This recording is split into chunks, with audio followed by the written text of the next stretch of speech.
Okay, so working capital management, FIN3702. We're looking at the first week set of notes. This we've seen before, so I'm not going to spend too much time on this. Just a bit about the business and the weekly support classes. Always remember that I am available if you have any questions and you need to ask for assistance. Just send me a message or leave me an email and I'll get back to you with the question that you have. Okay, we will go through lots of past paper questions and assignment questions at a later stage. I do need to remind you, if you can, I'll send you an email just to remind you to email me the 2017 tutorial letters. So we'll have. I will do that on Monday when I get. No problem. Whenever you can. We'll only get to do the assignments in around week. I think it's 6 of the actual course. Yeah. So we've still got lots of time. There's quite a bit of theory that we need to get through first. Once we've gotten through all the theory, we'll then be able to do all the questions. Okay. All right, so the study guide, Unisa would have given you one. The study guide, as I said, aren't too comprehensive. The textbook is your focus. So try focus more on the theory in the textbook, because the textbook gives you good examples and the theory is always correct. Right, there haven't been as many errors or omissions in the textbook. Sometimes we do find 1 or 2 in the study guide. So the textbook is definitely the first point of reference when it comes to learning the content. If you can, you do need to try practice as much as you possibly can with a subject like this. You are going to be using the financial calculator to do some of the calculations. Today we'll actually start with calculations. There's 1 or 2 that we'll look at in the first week's notes. The assignments we'll do later on in the semester. And then just a note about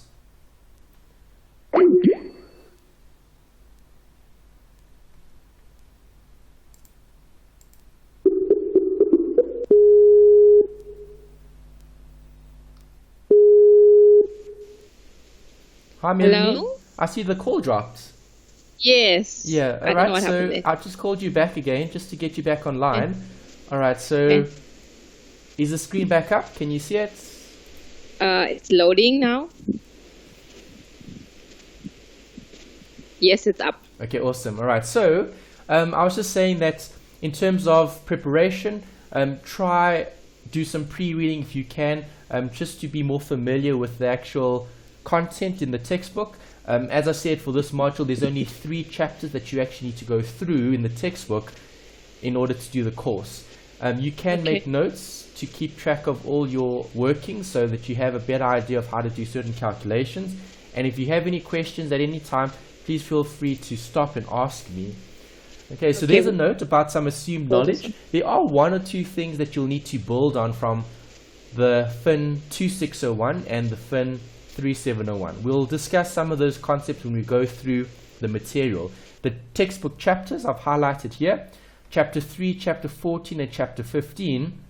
Those are the 3 chapters that you're going to be focusing on from a working capital point of view. Right, there isn't a lot of content, as I mentioned. It's 3 chapters, it's very limited. You've actually covered all the other chapters that you haven't looked at, that we won't be looking at in this module in the previous one. So all 3 finance modules cover the same textbook. They just use different chapters in each of them.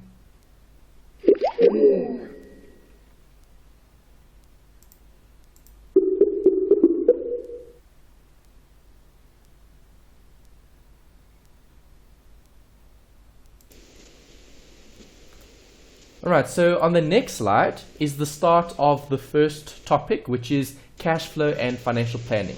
That's topic 1. You'll see in this particular module they've broken up the sections into separate categories. So this category is looking at the cash flow and the financial planning. So to start off, I want to ask you, what is cash flow? It is actual cash that comes into the business. Is it just coming in? Or going out. Nice. Inflows and outflows. 100%. Okay, so inflows and outflows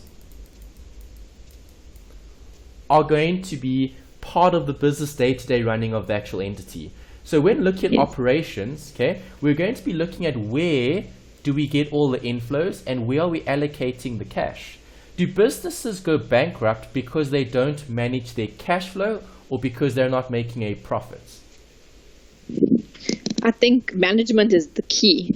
Good. Okay, management is the key, and it's more the managing of cash that is the most important point, because businesses can be unprofitable and they can continue to operate. And businesses can be profitable, but they can go out of business. And the reason for that is cash flow. Okay, so you've probably heard of African Bank? Yes. All right, so what happened with African Bank? Were they unprofitable or profitable? I'm not sure. Okay, they were very profitable. African Bank was making a profit in terms of the accounting records. Okay, so those statements, remember financial statements provide information? Those statements were profitable. If you looked at their financial statements, there wouldn't have been any question that African Bank was making a profit. But as it stands, they're still in a bit of in a bit of a tough spot, because the Reserve Bank is still managing the business in terms of the day-to-day running. Okay, the activities, they're under curatorship. Obviously, things are a bit better now because the bank has stepped in to help them. But if it wasn't the Reserve Bank that saved them, African Bank would have literally have gone bankrupt.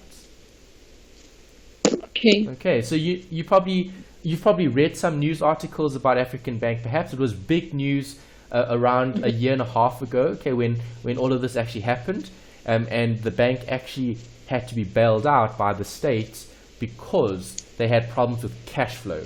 They were giving out loans and they weren't able to collect those outstanding amounts. And that's why businesses go bankrupt, not because they don't make a profit, but because they don't manage their cash flow. No. Okay, so cash is king. That's the saying that is often spoken about, and the saying is true when it comes to a financial management point of view. So managers need to manage cash flow. All right, so what is financial planning then?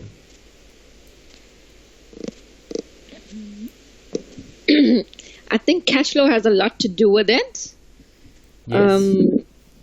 So I think just management of that cash, when to make creditors payments, debtors terms, all that is taken into account. Okay, good. So you've mentioned like policy that companies would have around their creditors and their debtors. Okay, that's definitely part of the planning, because you need to know what your policies are when providing credits to certain customers. But if we're just focusing on the planning side of things, do you agree those inflows and outflows are going to be, well, hopefully expected? We're not going to see unexpected cash flow. We could have unexpected events arising, which could lead to an inflow or an outflow, but the large majority of those items should be expected in terms of having a budget. So when looking at the planning, are we looking at now or in the future? We're looking now and the future. Okay, we're looking at now in terms of what we currently have, and then we're allocating that to what we think will happen in the future. So what are we going to be getting in terms of inflows and outflows, and then making a decision on, is this business going to still operate? Will this business continue to run? Okay, so planning is focused more on the future, but with our expectation in taking our expectations into consideration. Okay, what we expect is important because we have a good idea of what we think will happen in the future when it comes to inflows and outflows. And the budget does exactly that. The budget provides for what will go in or what will come in and what will go out when we look at the cash of a particular business.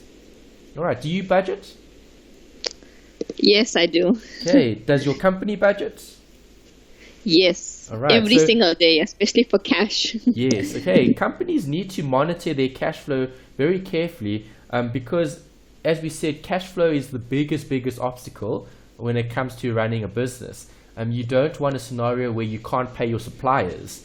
And if you can't pay your suppliers, that's going to create a problem maybe from a legal point of view, and you don't want to have that sort of situation arising. Okay, so when looking at the actual topic, you'll see UNISA has broken up this module into several different study units. So the first study unit that we're looking at today is obviously this one, study unit 1, which is the cash flow. Okay, later on we look at the process, so that's 2, then 3, and then so on. Okay, and then we go through each of these. Okay, so we're starting with cash flow, then we'll look at the process, then we'll look at some fundamentals, okay, around net working capital. We'll talk about cash conversion, so why do we need to identify that cycle? We need to look at inventory, how to manage it. We'll look at debtors, okay, trade receivables. We'll look at the liabilities, okay, and the final bit is a bit about financing, okay, secured and unsecured sources of loans. If you look at all of these points, are these points long-term or short-term? They're long-term and short-term. Okay, you do get long-term and short-term considerations, but the focus in the module is on working capital. And how do I calculate working capital? Any idea? I can't remember, but I remember the term working capital. Yes, current assets minus current liabilities will give you working capital. So is that long-term or short-term? Long-term. Short-term. Current assets, current liabilities. Oh, current. Yes, yes. Yeah. Okay, it's short. Okay, so we're looking at short-term working capital management. Okay, the long-term is actually what this module is about. FIN3701 is about the long-term. FIN3702 it's about the short-term. Is about the short-term, exactly. Okay, so everything in this module is going to focus on that. Short-term working capital management. How do I manage current assets? How do I manage current liabilities? The difference between the two gives me the working capital. Okay, and working capital is a separate chapter. We'll discuss that in a lot of detail there. For now, we're just focusing on the cash flow. Remember, cash is king. We need to identify what's coming in and what's going out in order to better manage the business. So looking at the learning outcomes for study unit 1, the first bit is a bit about tax. Okay, we'll look at depreciation again. Depreciation always comes up in finance. Why? Tax. Yeah, tax what?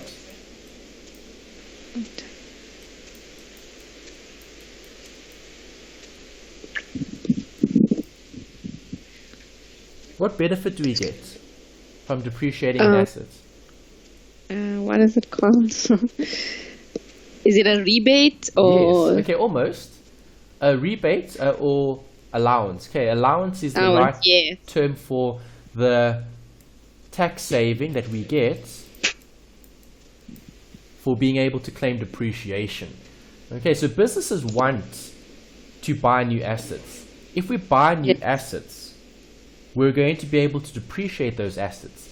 And if I depreciate those assets, I get to claim a wear and tear allowance. Okay, and a wear and tear allowance is going to do what to cash flow? Help or harm cash flow? Help. Correct. Okay, because think about it. If you're receiving a tax saving, do you end up paying more or less tax? Less tax. Correct. If you pay less tax, you're going to have more cash on hand to do other things with it. Okay, so that's something to consider always, is the tax consequence, okay, for different, let's say, line items that you would see on a statement's financial reports. Okay. All right, so explaining how the cash flow statement differs from the income statement, that's also something we need to discuss.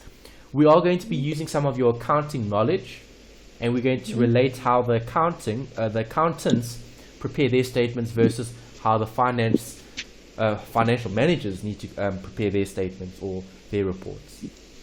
Then we've got a note about the different statements: cash flow, income statement, balance sheet. Okay, those are the old terms for those statements. We're obviously looking at comprehensive income and financial position. And then the last bit is the operating cash flow and the free cash flow. That's the calculation you need to do in this study unit. So study unit 1 is going to take you through 2 workings. Okay, there's actually 3, but the first one you've actually done before in accounting and also in the first finance module. But the operating cash flow and the free cash flow would be new calculations in this one. Okay. Financial managers, next point. What are their tasks? Well, they're required to manage the day-to-day finances of the business. Right, so day-to-day could involve what decisions? What sort of issues would come up from a day-to-day point of view? How much cash are we getting in today? Do we have any payments that are going out? Yeah, disbursements, great. And?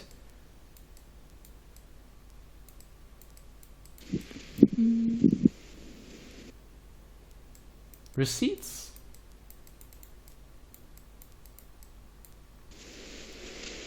What else?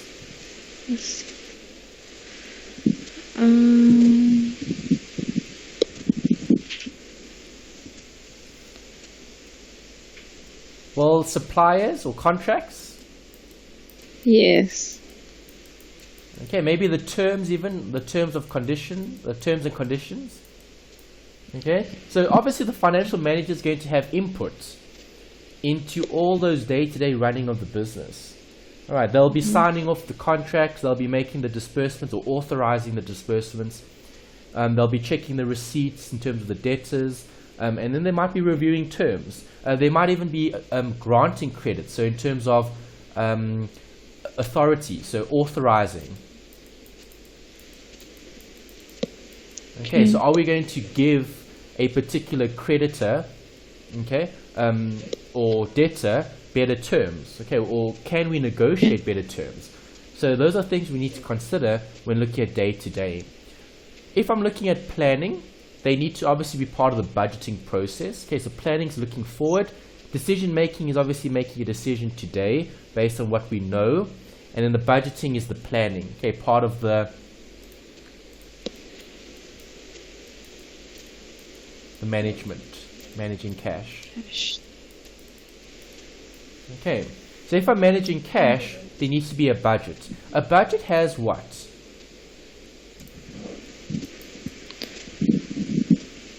What does a budget have? Time frame. Yes, good. Time is a consideration, and also you're looking at actual versus budget. Okay, so actual meaning what did occur, and budget meaning what we thought was going to happen. And by comparing the two, we'd be able to better plan for the future. Is a budget going to be accurate? No, it's not. No, it's just Sorry, yes, continue. It's just historical figures. I mean, based on historical actuals that have occurred. Yes, okay, so a budget is the planning in terms of what we expect. So we use the history to predict what we think is going to happen going forward. So it's just a guide. A budget will never ever be 100% accurate. It can be close, and you can be pretty accurate when it comes to what you estimate and what you actually get. But more important would be the actual, because that's where the actual management of the day-to-day running of the business comes in. If we manage the actuals and we compare them to the budget, then we're doing a good job. Okay, the budget means nothing really because it's just the plan. Okay, you can say you're going to be spending a certain amount on certain areas, but if you overspend, right, you won't know if you've overspent until you've overspent it.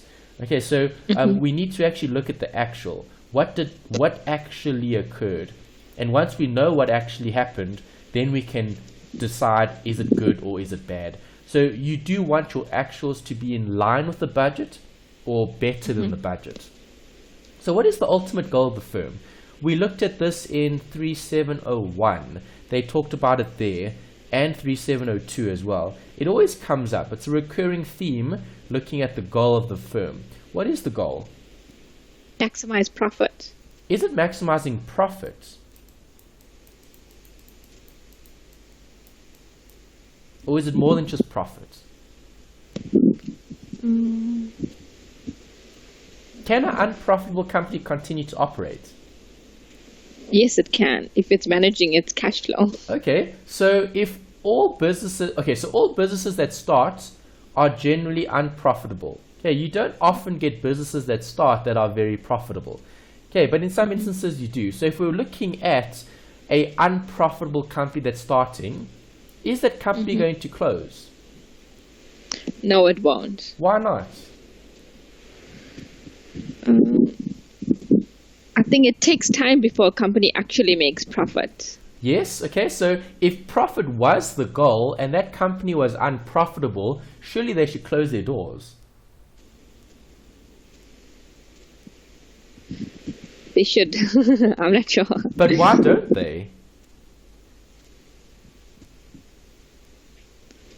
What are they trying to achieve?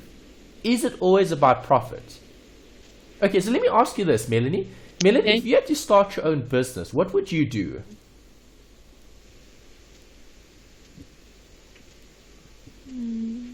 I think my aim would be to make profit. All right, but obviously what would- making profit takes time. Yes, but what would you do? Give me something you would do. What are you passionate about? Do you have a side hobby or a passion that you have on the side that you enjoy doing?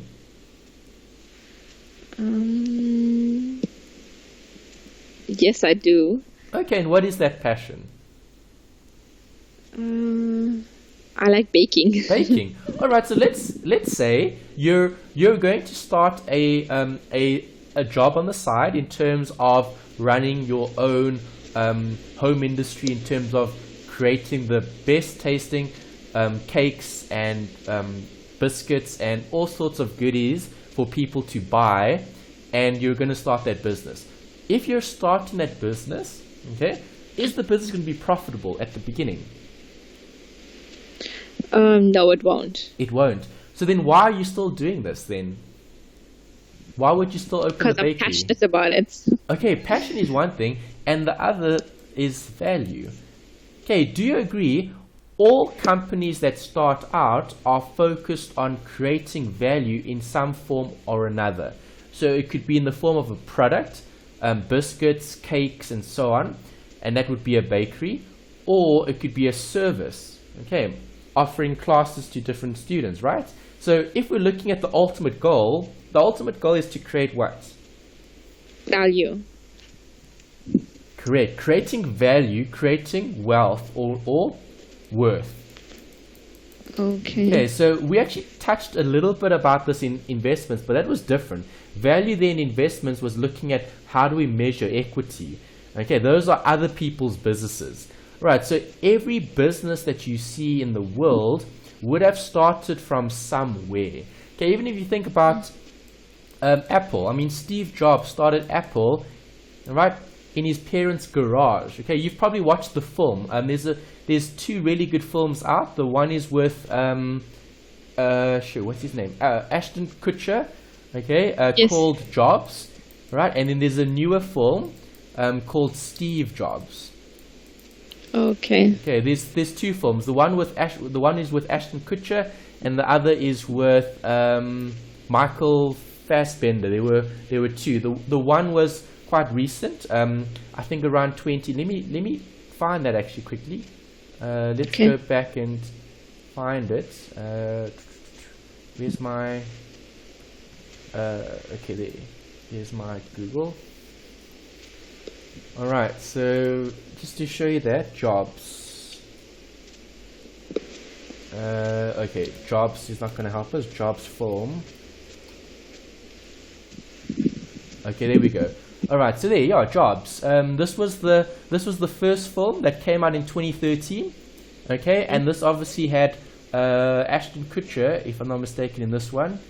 Yeah, there's the cast. Ashton Kutcher was the character for Jobs, and then there was a new film, Steve Jobs.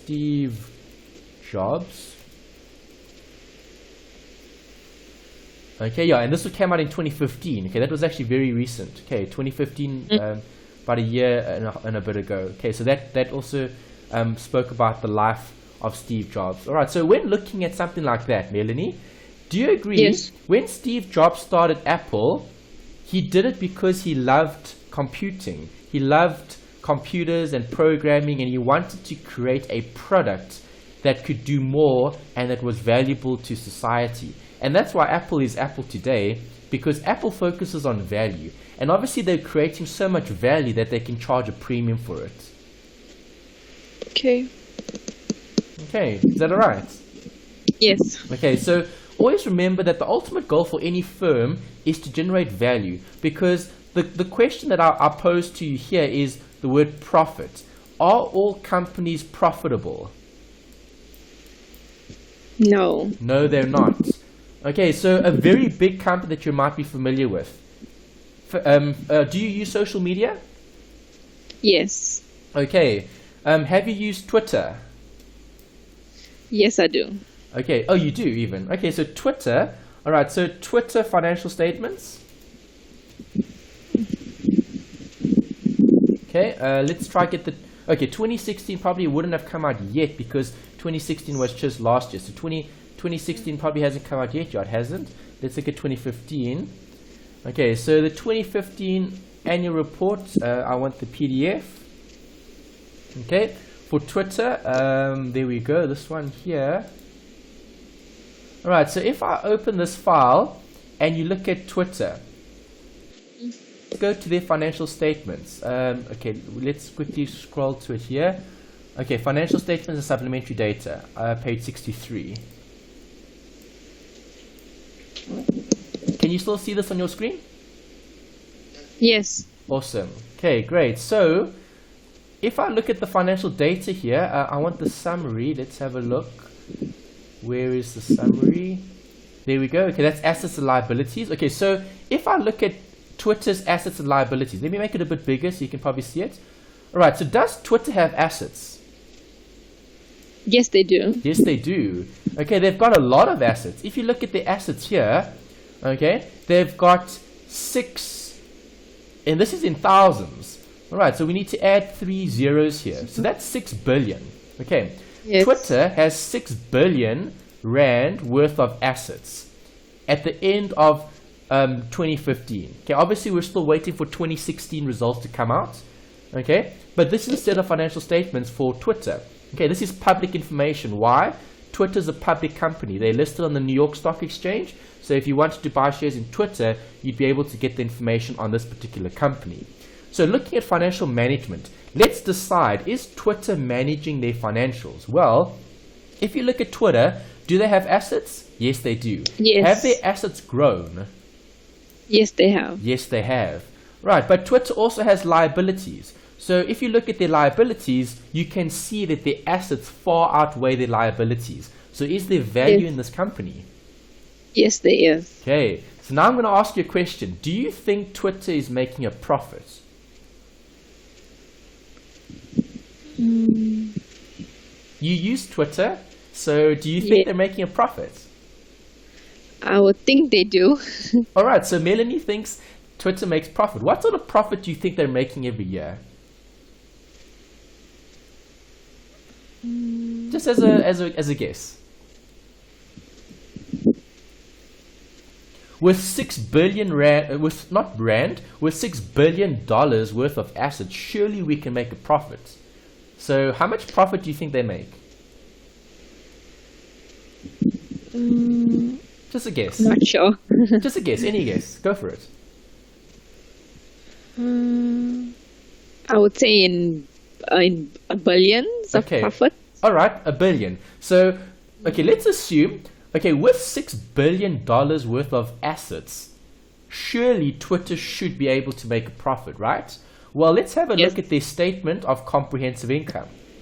Right, here's the consolidated statement of operations. Okay, remember the Americans use a slightly different heading. Is Twitter making a profit, Melanie? No. No. Twitter has never ever made a profit since they were incorporated. So since Twitter was created, okay, they've never ever made a profit. Every year they've always had a loss.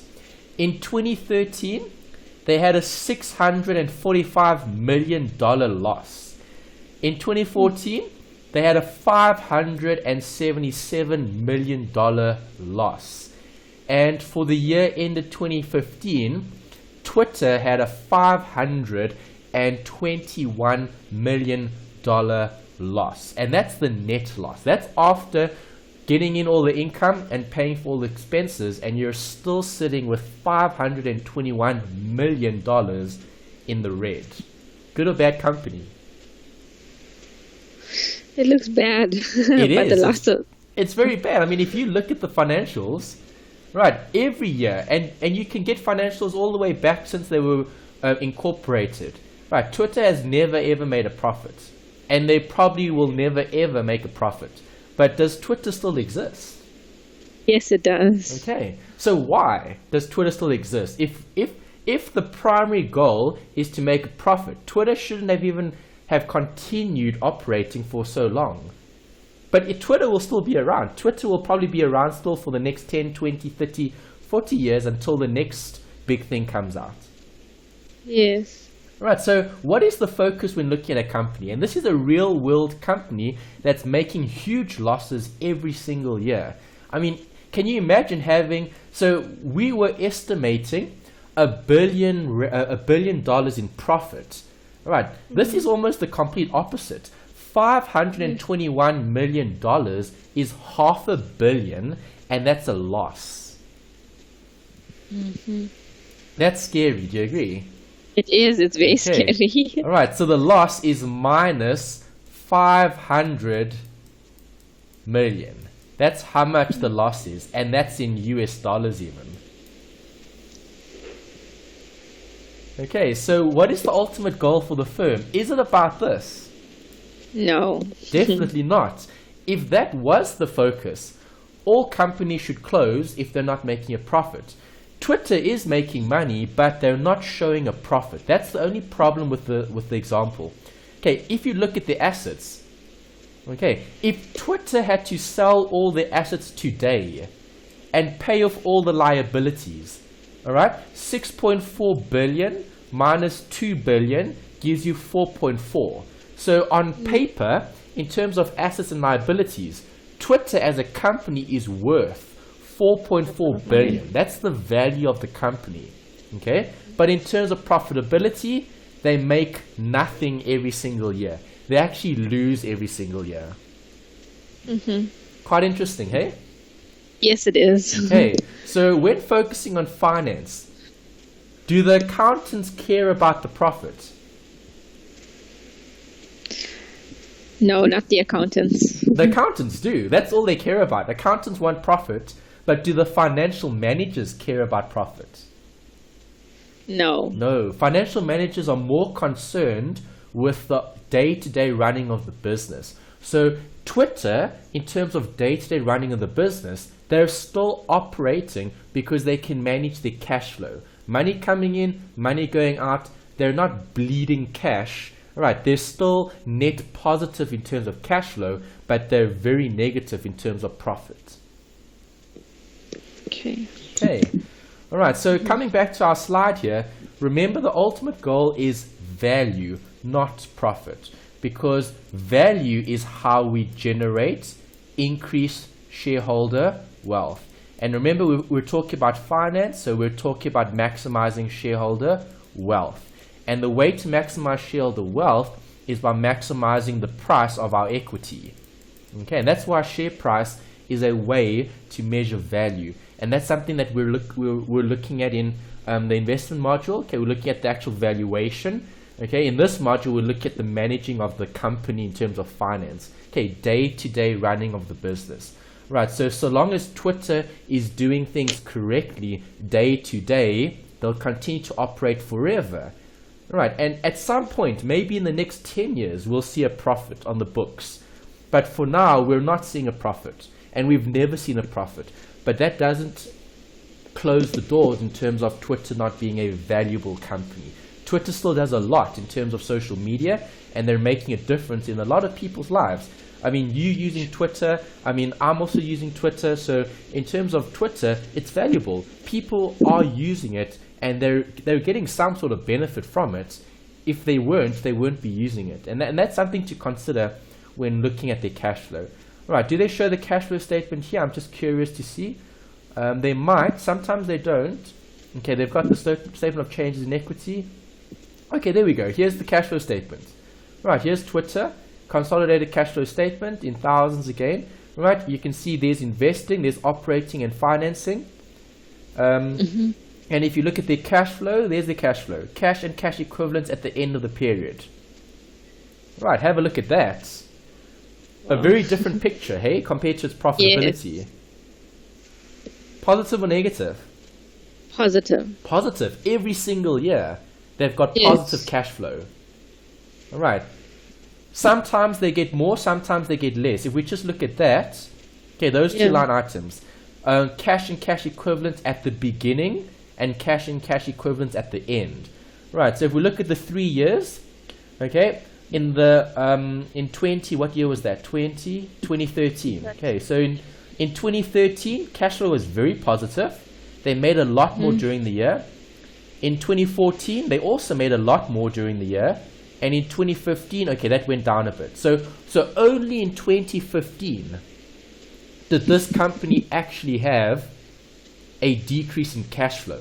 But their cash flow was still $911 million. Okay, so do you see how you can still operate a business with 911 million positive cash flow, but then operate at a loss? Yes. Okay, so I don't know what the current situation is at your particular company, but you should try to do some investigation. Maybe ask for the financials for your company. You might even have access to them, and that's a really good way to see how your company is actually performing. Right, because if you can see, if the company is managing their cash flow, you'll always have a role at that company because that company will continue to operate. When you start seeing cash flow deteriorate, then you need to start putting up question marks in terms of, is this business a going concern? Maybe or maybe not. Okay, but you shouldn't be only looking at the profitability. So when a company comes out and says, well, they've made this massive profit for the year, that's all well and good. You need to dig a little bit deeper. You need to see, is management actually doing their job or not? Is management managing the cash, or are they just focusing on quick gains in terms of making a profit? It's very easy to make a profit. Think about it, Melanie. You're in the debtors department, right? Yes. Okay, so easiest way for your company to make or to show more of a profit is to literally give everyone that wants credit. So do you agree, if you had to give all your customers extra credit, let's say you just gave everyone that wanted it credit, and you could sell 10 times as many radiators, would you do it? No, you have to first check to see the you have to do like credit checks and stuff like that on your customers. Good. Before See, you you're give thinking, them that. that's perfect. Yes. You're thinking like a financial manager. See, because if you don't do those checks and balances, if I give all those people the credit, I'm going to sell 10 times as many radiators. My profit for the year is going to be 10 times as much as last year. But when it comes to the collections, okay, Melanie's going to be pulling her hair out in the department because you can't collect anything from any of them. True. Do you agree? Okay, so when looking at cash and cash equivalents, we're looking at the cash flow. We're looking at inflows and outflows. Right, it's so easy to increase profit, but it's very difficult to collect those outstanding amounts. We need to follow up with those particular debtors, which can be problematic. Some may even default. And if they default, that's even worse. Now we need to take legal action and we need to go that course. True. Okay. All right, so is that all right? Happy with the ultimate goal? Yes. That's very important because everything in this module is looking at this. Cash flow. Okay, we're focusing on the short term. All right, here's the note about depreciation. We spoke about it. Define depreciation for me.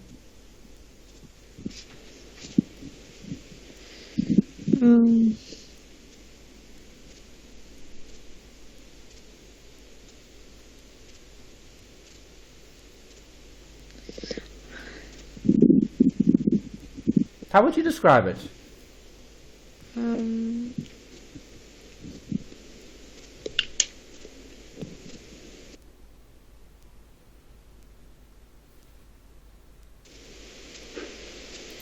It's a value that decreases your asset every year, and it's a certain. And you calculate it at a certain percentage. Okay, perfect. All right, so the decreasing of an asset's value, 100%.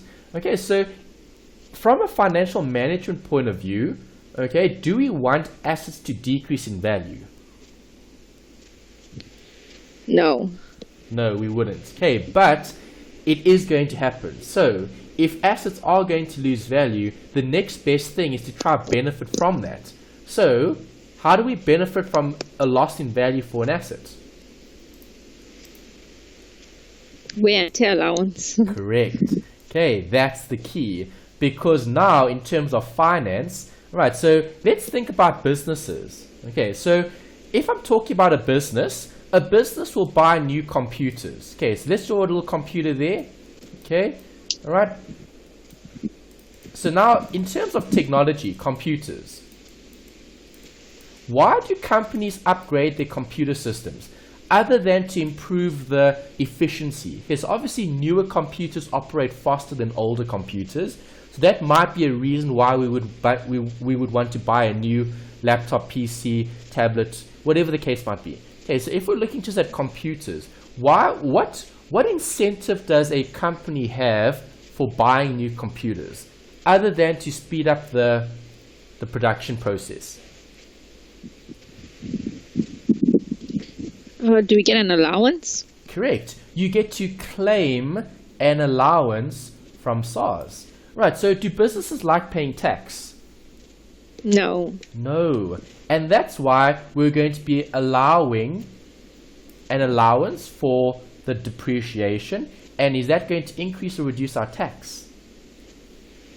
It will reduce our tax.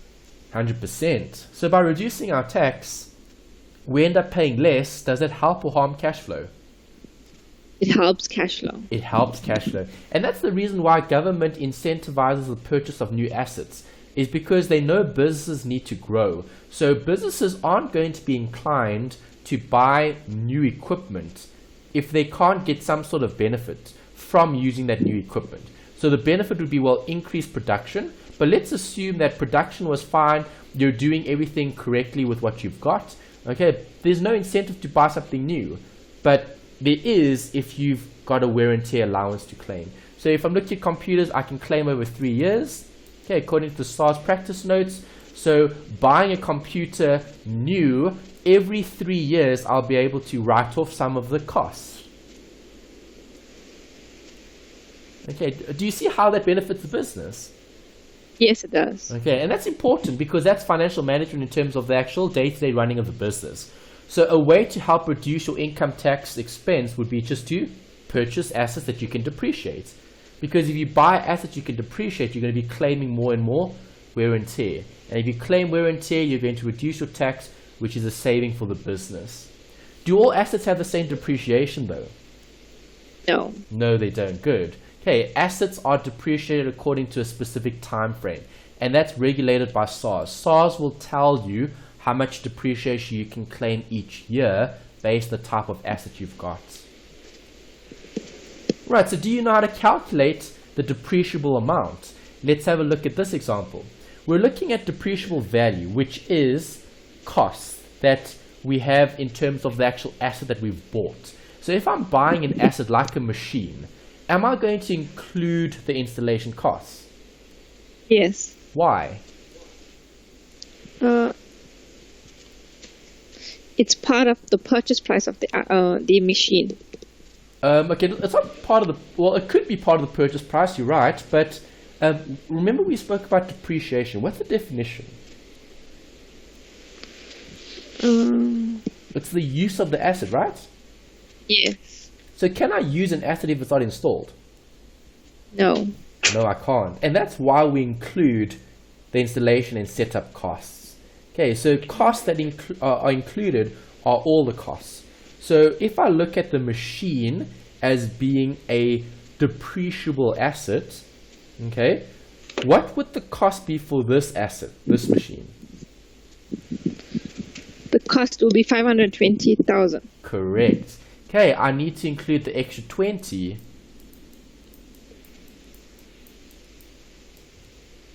And that'll be the depreciable value. Okay, so the asset will be written off over a certain period of time with a cost price of, or a base price, a depreciable value of 520. Good. Right, so with depreciable lives, okay, we need to look at how long can we depreciate the asset for. Do you agree that all depends on what? On the type of asset. Correct. Okay, so different types of assets, okay, will have different classifications in terms of their purpose, okay, and SARS will specify how much years you can use to depreciate the asset. So every asset is different, and the time period will differ as well. So where do we get the information? It comes from the practice notes, the SARS practice notes. Okay, you don't have to worry too much about this in this module because it's a finance module, it's not a tax module. In tax, you'll actually look at them in more detail. In this one, we don't need to. Okay, so when looking at the SARS practice notes, SARS will give us an indication of how long we can actually depreciate an asset for. Okay, they specify all the rules for all the different types of assets. Okay, we've got two different methods of depreciation. Are you familiar with them? Yes. Okay, straight line. What do I use for my calculation? You would divide it into equal portions depending on the number of years. Yes, and what do I use as the base of the calculation? The cost of the asset. Correct. Okay, I use the cost. And for diminishing balance? You would use the cost. Thereafter, it will be the carrying value, or depending on the depreciation of the previous year, you will deduct it and then use the carrying value. You're right. Okay, good. Okay, because costs minus accumulated depreciation is carrying value. Okay, so diminishing balance uses the carrying value. Happy? Okay. Yes. Okay. All right. So two methods. So if I've got straight line, is the depreciation going to change? No, it will be the same. Correct. It can't change because it's based on costs. Think about it. Will costs change? No. It'll never change because what I buy the asset for is what I buy the asset for. I can't go back in time and change the price. True. Okay. So straight line will never change, and that's part of your accounting. Okay, so some of your accounting comes through to this module because you'll have to do one or two simple depreciation calculations. Okay, but it's very focused on either straight line or diminishing balance. You're not going to see complicated application in terms of your PPE, okay, your property, plant, and equipment. Okay, diminishing balance we know will change. So every year we'll have a different amount of depreciation because every year the carrying value will change. And if the calculation is based on an amount that will change, the answer will change as well. Okay. Alright, so let's see if you can calculate depreciation, Melanie. I want to know what the yearly depreciation amount is for this asset using straight line. Okay. 20,000. Good. Okay, how did you get 20,000?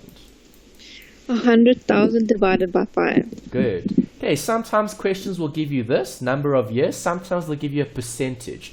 What is 5 years expressed as a percentage?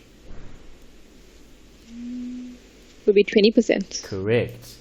Okay, because 100 divided by 5 would be 20. Okay, so 20% per annum, which is 20,000. 20,000 is 20% of 100. Okay, good. How about this one?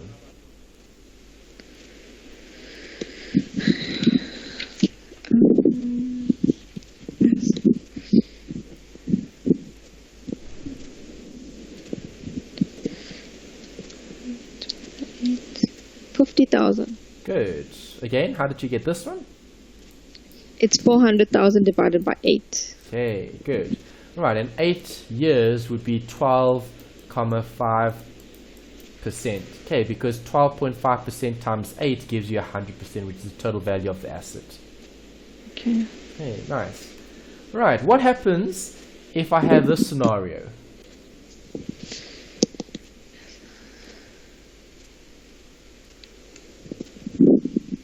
Okay.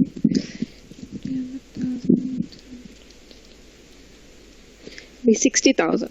Yes, good. Okay, so now I'm looking at a percentage. So I literally times the 300 by 20%. Okay, it gives me the 60,000 per annum. Okay, so every year I'd be able to claim 60,000 Rand towards my allowance. Okay, my depreciation. Okay. Right, how about this one? This one's a bit tricky. Why? Diminishing balance. Good. So if I've got diminishing balance, what must I do? You would have to deduct the accumulated depreciation and use the carrying value. Okay, correct. So we need to do a few calculations. So best way to approach a question where you've got diminishing balance is to draw a table. Right, a table with different columns. Yes. All right, and then with the columns, we'll then calculate the depreciation. Okay, so I'm just going to open up an Excel spreadsheet. It'll be 18750. Okay, so you would have taken, in terms of a working, 75, and you would have multiplied that by 25%. Do you agree? Yes. Perfect. And 18750 is the correct answer. Good. Right, so this is the table for the actual depreciation calculation. We're going through it step by step to get each of the figures that we may or may not need for a particular question. Okay, so accumulated for year 2 is? 25,000 plus the 18. Good. Carrying value at the end of year 2? It will be the 100,000 minus the 43. Good. Right, and then year 3, depreciation here is? 56,250 times 25 will be 14,062.50. Yes. Nice. And the next line item, accumulated depreciation? Plus 4,375 be 57,812.50. Good. And carrying value? The carrying value will be 100,000 minus 57. 42. Oh no. No, you're right, sorry. 42,187.50. Yeah, your answer's correct. The formula wasn't referencing correct, but yes, 42 is right. Okay, then the last line, depreciation here. Times 25. Depreciation will be 10,546.87. Good. Accumulated. Accumulated will be plus 8. Will be 68,359.37. Yeah. Nice. And then the last one?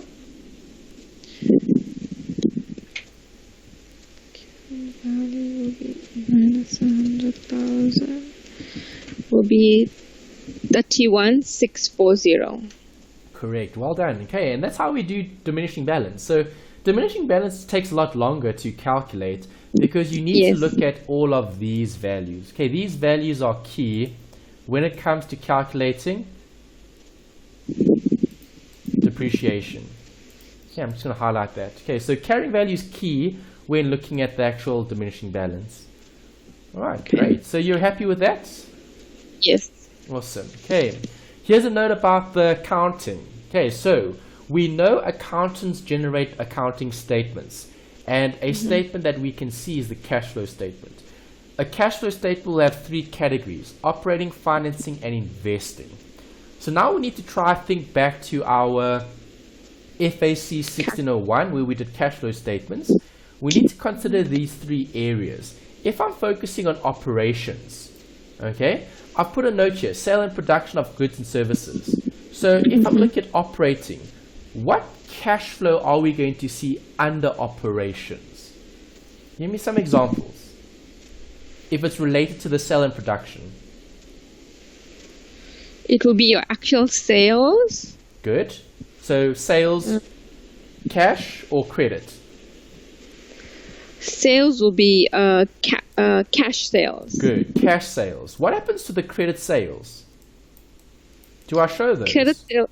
No, it's not actual sale. It's not actual cash. Correct. So you would only show the receipts from Cash your sale. debtors. Yes. Okay. Debtor receipts. What else? It will also be your payments to your Good. creditors. Good. Creditor payments would be part of the operations. What else?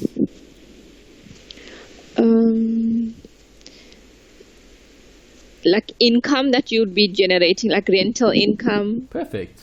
Okay, great. So anything that's day to day that's running of the business in terms of operations would fall under this heading. Okay, so those examples are perfect. What happens with investing? What are we going to put under there? Those are assets that you would purchase. Like? Give me some examples. Like a machine that you'd Correct. use to for manufacturing. Correct. Okay, long-term asset. So any purchase of a long-term asset, like machinery, like equipment, would meet the definition of an investing activity. Okay, and what happens if I dispose of those assets? Will they still fall under investing? No. It would. Okay, it's the purchase and the sale.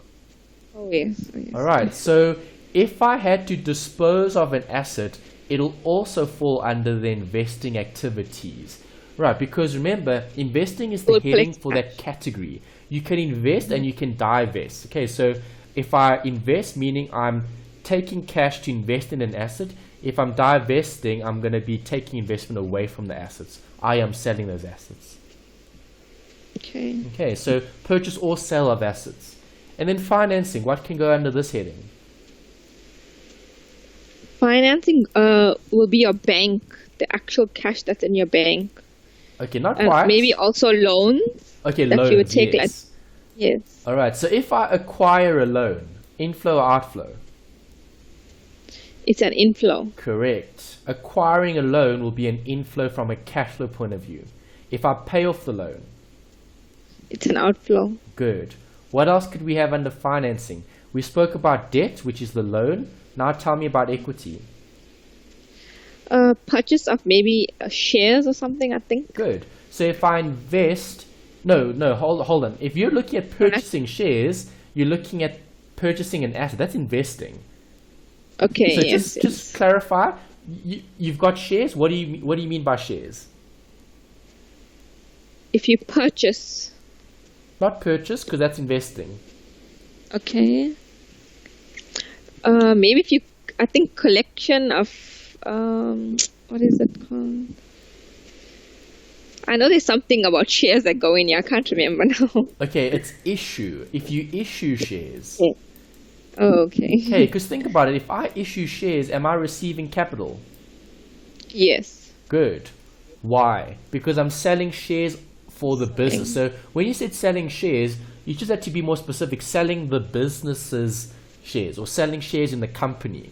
If I sell shares in the company, I'm raising capital. If I'm raising capital, it's viewed as a financing activity. Okay. Okay, so financing is debt and equity. Financing transactions. See, that's the key word.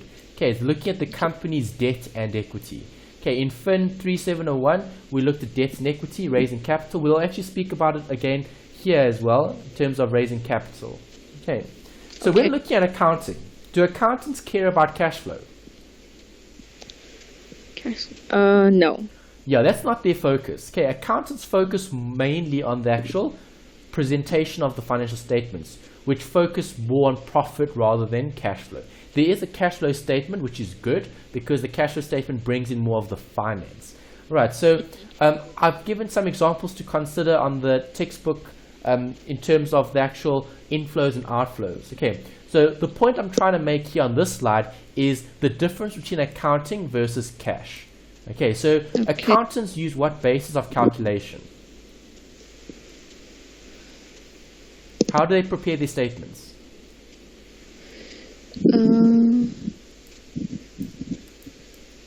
They use actuals. Not quite. Accrual basis. Correct. And then obviously you get the cash basis. Right, so which is better from a financial management point of view? Cash. Correct. But the accountants will be using accrual. So certain things we need to take out that are non-cash items. Something like depreciation. Is depreciation a cash flow? No. No, it's a It's just non-cash item. Okay, depreciation is a non-cash item. What happens? Profit on sale of an asset. Cash flow or not? It's not a cash flow. Why not?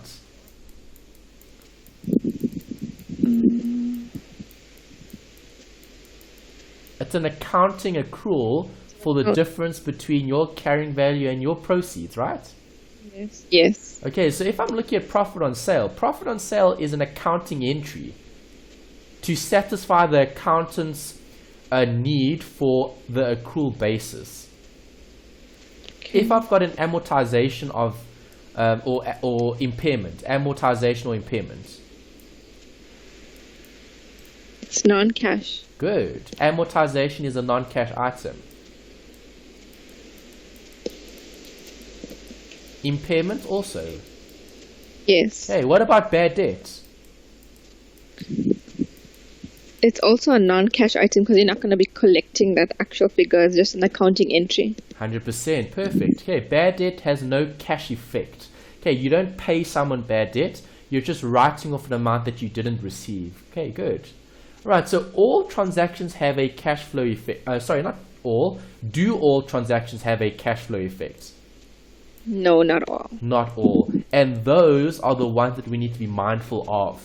Okay, so amortization, bad debt, adjustments, profit on sale of an asset, depreciation, I said bad debt. Okay, so those are all non-cash items that aren't going to be creating an inflow or an outflow. Okay, everything all right so far? Yes. Great. Okay, so I'm gonna go straight through with this one, Melody, because we've got two classes now. So I'm gonna go through the entire lecture now, and then maybe give you a slightly longer break just to refresh before we start with the next module. Okay. Nope. Right. So if we're looking at OCF, what does that stand for?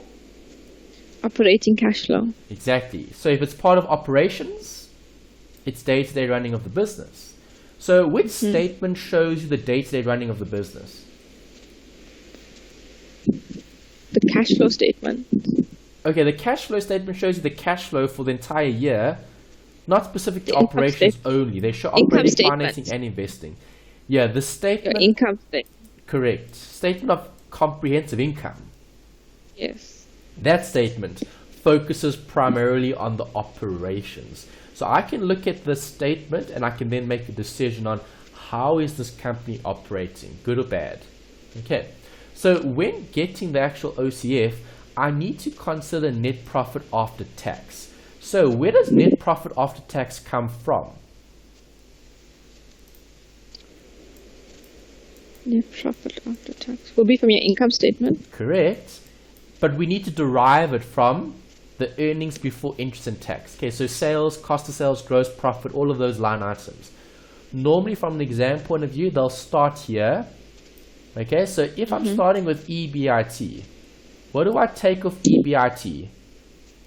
Depreciation. Okay, that would be if it was EBIDAT.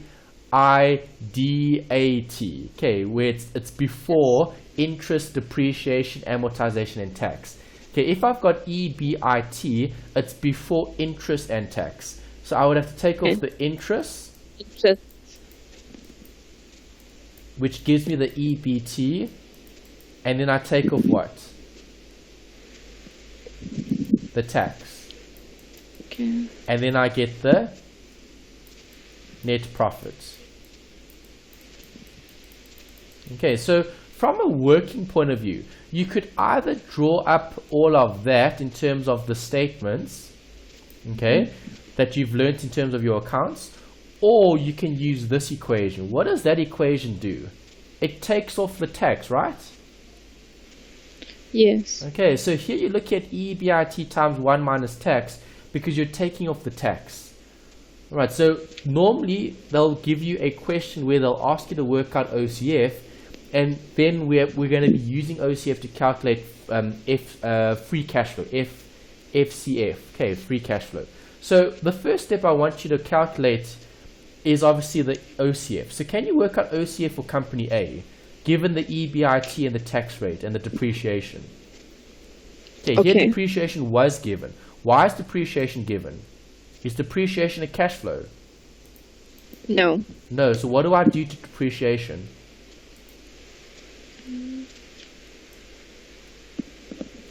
You have to add it back. Correct. I add it back because it's a non-cash item.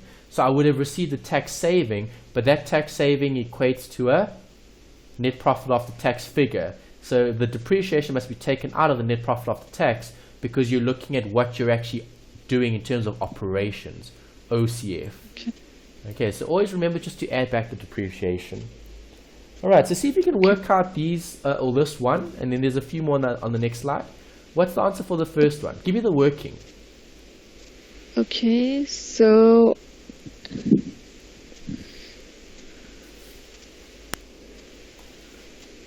it will be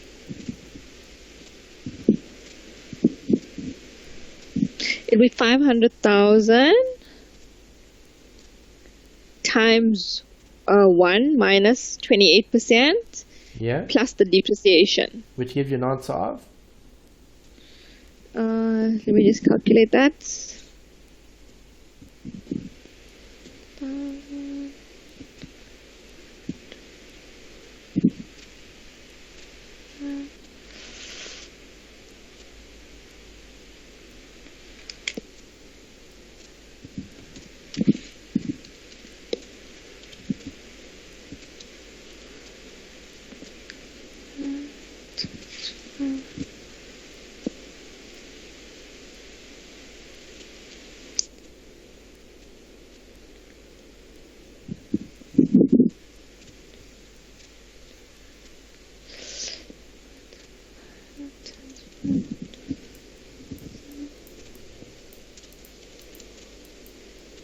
Is it 350,000?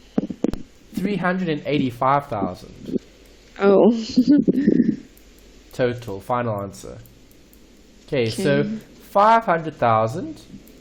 Okay, so on the calculator we'd put in 500 bracket 1 minus 0.28 close bracket equals. Okay, that gives you 360. And then you add the 25. Okay. Is that alright? Yes, I put in 0.25, that's why. 0.25. Okay, yeah. The tax rate was 28%. Just be careful. Yeah. Alright. Try these two. Okay.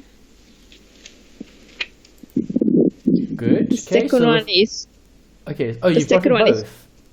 Yeah, the second one is 255,000. Yeah, alright. So I'm happy with the first one, 620. Okay, that's the answer for the first one.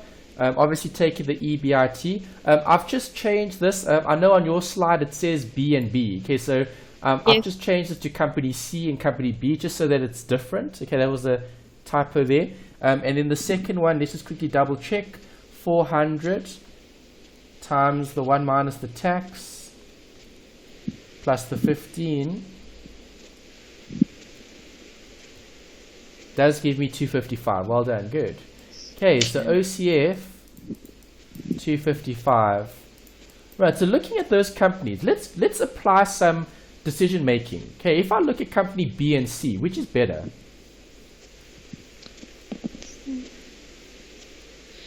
It will be.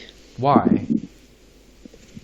The cash flow is much higher than C. Good. Okay, so B's cash flow is a lot higher. So in terms of operations, B is doing a better job of managing their cash flow and collecting positive cash flow rather than negative cash flow.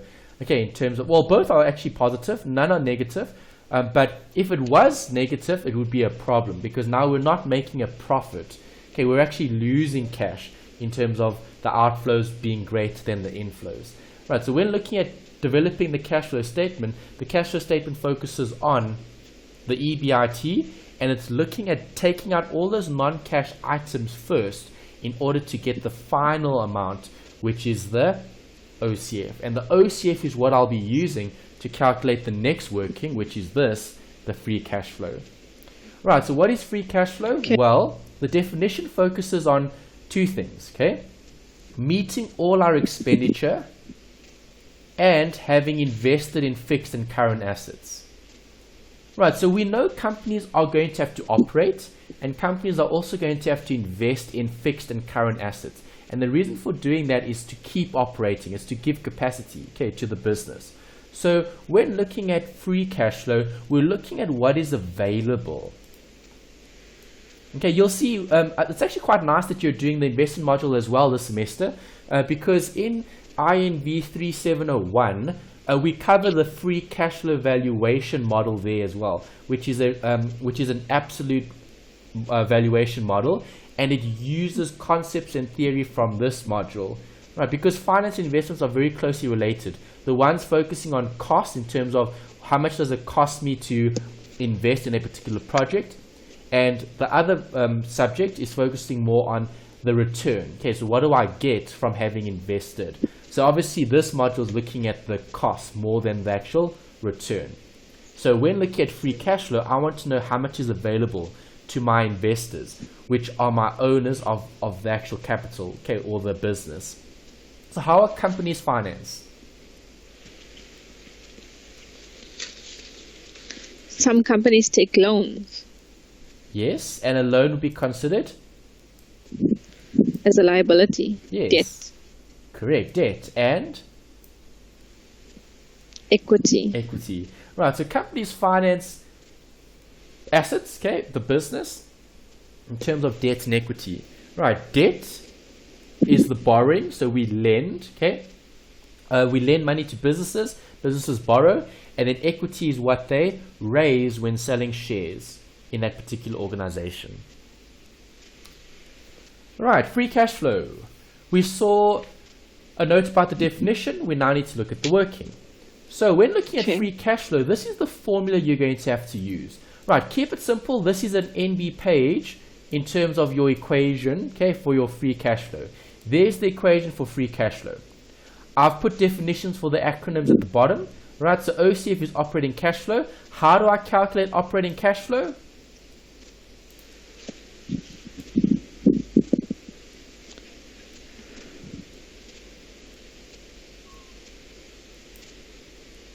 How do I calculate operating cash flow? We just did it now. Yes. Okay, we use this working. All right, net profit after tax? Yes. Plus depreciation. Yes. Okay, so that's where that fits in. Okay, so we need to know this OCF formula in order to do this calculation. Right, then we've got NNCI, which stands for the net non-current investment. This is looking at a change in your non-current assets. Okay, non-current assets are long-term, right? Yes. Okay, so we look at things like property, plant, and equipment. And then we need to add back the depreciation here as well. Why do we do that? Because depreciation is a non-cash item. And what does depreciation do to the value of the asset? It decreases it. Correct. Okay, good. And then we've got NCAI, which is the net current asset investment. And they were looking at the change in the current assets compared to a change in the current liabilities. Remember, it's a minus here. Okay, so you're subtracting the one from the other. Okay, so here's an example for you to consider. Right, so I'm going to be looking at the first bit. Okay, I've given you space on the next slide. There's the space to fill in the answers. Okay, we're going to take it step by step. Okay, so there's the formula. I write down the formula. OCF equals NNCI minus NCAI. I then need to pull out the information. Okay, so I'm gonna leave this screen up just so I can show you where I'm getting the working from. I'm going to be first calculating this OCF. Do I need to calculate this for this question? You're given the OCF of 450. Yes, I'm given the OCF, so I'm not going to need to calculate it. Right, if I wasn't given the OCF, would I have to calculate that? Yes. Yes, I would. Okay, so that's given. Right, OCF here is 450. Given in the question. Alright, so I've got that. I'm happy with the first bit. I now need to look at this.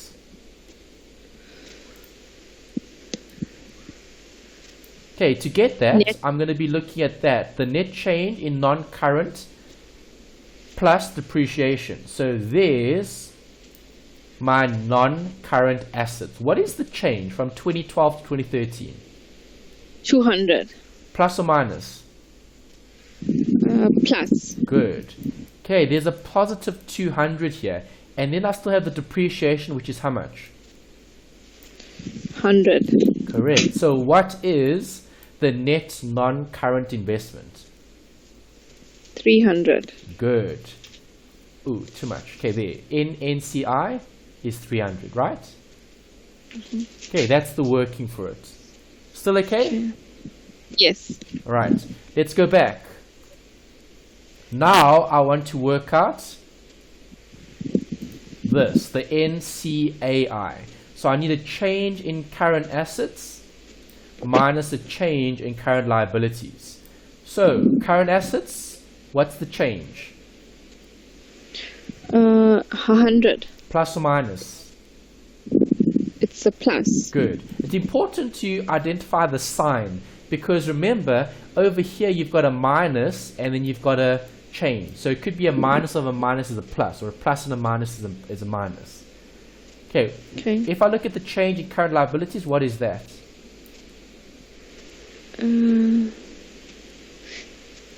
There's an increase of 100. Correct. So plus 100. Alright, so if I'm doing the working, it's basically plus 100 minus plus 100, which is what? 200. No. 0. Sorry. Yeah. Okay. Right, because this is the operation. Yes. Okay, so plus minus a plus is naught. Right, so what's the free cash flow?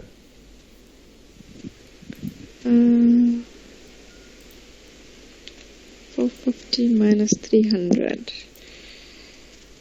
which is 150. Correct. And that's the free cash flow to the firm for this particular question. Okay. Happy? Yes. Great. All right, so now you've got one to try on your own, and then I'll walk you through the answer. Let's see if you'd be able to calculate the FCF for this particular company. Okay. Okay, so what was the first bit that you had in terms of your working?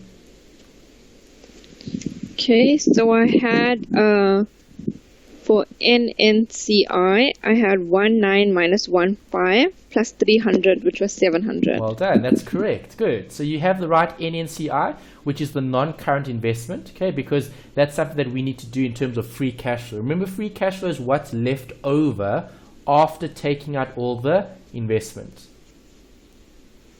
Next one. Okay.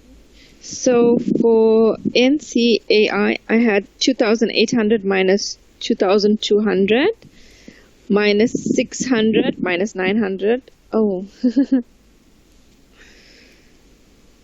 What went wrong? Oh, yes, minus. The board mass rule. Oh, okay, the minus and the minus, eh? Yeah, minus. Yeah. Minus 300. Okay. All right, so you probably subtracted instead of added. So you would have gotten 500 instead of 900. Yeah. Okay. Yeah, just be careful. Yeah. And then? OCF is 2,000. Final answer? Given. I had 1,000, but... Try work it out now quickly. 700 minus 900. 400. No.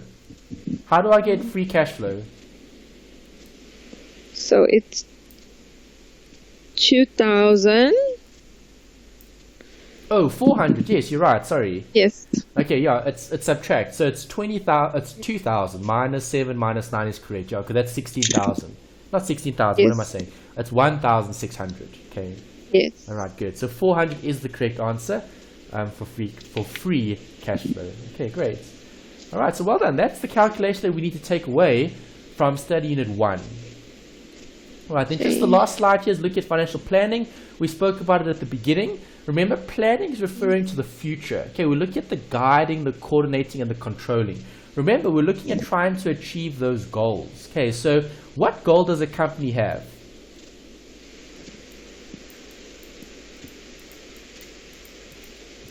The long-term goal is The long-term, you have long-term goals and short-term goals. Yeah, so the primary goal of the business is to do what?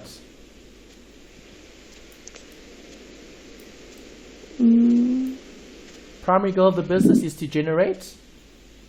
Profit. Ooh, Income. You said profit again. Value. That's it. Okay, that's the word, value.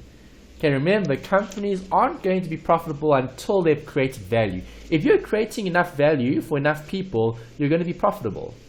Okay, so value is always the first thing that you need to be creating for any business. Okay, and we need to look at the guiding, coordinating, controlling. So how do we create value? Well, value isn't created overnight. Value takes planning, okay, in terms of financial planning. So we need to have long-term and we need to have short-term goals. All right, so the strategy is what we're going to be looking at doing over a long period of time.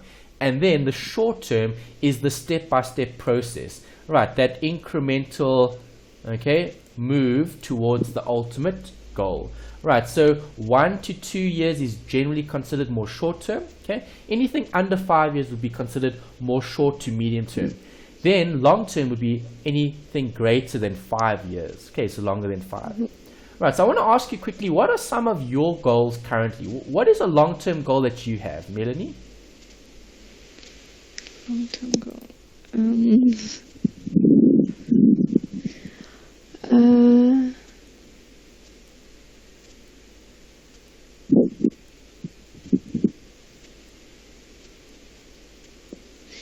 Okay, can I tell you my short-term goals first? My short-term goal is to complete my degree by next year. Okay, perfect. All right, so that's short term because by next year it's within 12 months. So we're looking at finishing the degree. Okay, so remember that's part of operation. That's day to day. So that's doing day to day. Let's say guidance, coordinating, or controlling in order to get to that degree. Okay, that's short term. But what is the long term? My long-term goal, after I've completed my degree, I would like to be a financial manager. So I'd like to see myself in a management position already in the next 5 years. Okay, good. See, that's the long-term goal. Okay, so obviously, in terms of planning, do we focus on the short-term or the long-term first? Short-term first. Okay, it's actually the other way around. You should be focusing on this. So this should be the focus in terms of, okay, Melanie wants to be a financial manager in the next 5 years.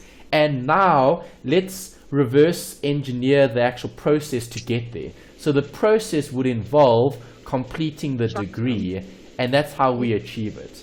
All right, there could be other things we need to do as well. Maybe interviews to go through, maybe taking on more projects. Building our responsibility and so on. So there could be other things that will be forming part of this, the short term. All right, so small incremental steps towards what you want to achieve, which is ultimately to be a financial manager. Okay, so always start with that end in mind. So for a company, what's the end goal? It's to create value. But companies are going to have goals over time. So they'll have maybe a 5 year, a 6 year, 7, 8, 9 year goal in terms of what do they want to achieve. Okay, and then they need to look at how are they going to be doing it. Okay, and the how would be the short term. So in order to achieve what I've chosen to do, okay, what are the incremental steps that we need to do weekly, monthly, daily in order to achieve that? Okay, and the same thing happens with a business in terms of their finance. Right, so we've looked at a goal in terms of being a manager. What about a goal of maybe being profitable? Okay, so what is Twitter going to do to be profitable? Okay, if Twitter wants to be profitable, there are going to be certain things that they're going to have to do in the short term that's going to allow them to be profitable in the long term. Right, and then they would have to go back and think about, well, what must we do day to day, weekly, monthly, in order to achieve that goal of trying to become a profitable company? Because at the moment, they're not making a profit, and they've never made a profit since they've operated or started operating. Okay, is that all right? Yes. Awesome. Okay, so that's pretty much the module for this week. Okay, we've come to the end. If you can, try look at some of the study guide examples. They do give you answers as well there. If you have any problems, just let me know. But we've covered all the theory necessary for this particular module. We've got quite a few theory modules left to do. before we can start the first assignment. The assignment is a really good guide to test how much of the actual theory and workings you're comfortable with. Okay, so we will do that together at a later stage. For now, I would just suggest you maybe do some pre-reading, perhaps, and maybe go through some of the material in the study guide. Other than that, this module is quite short, so you should be okay. You probably won't find it as time-consuming as some of your other modules. Okay, the INV and the other FIN, those are much longer modules, and there's a lot more content and theory and calculations there. This module is slightly easier to cope with, so not as difficult as the others. Okay.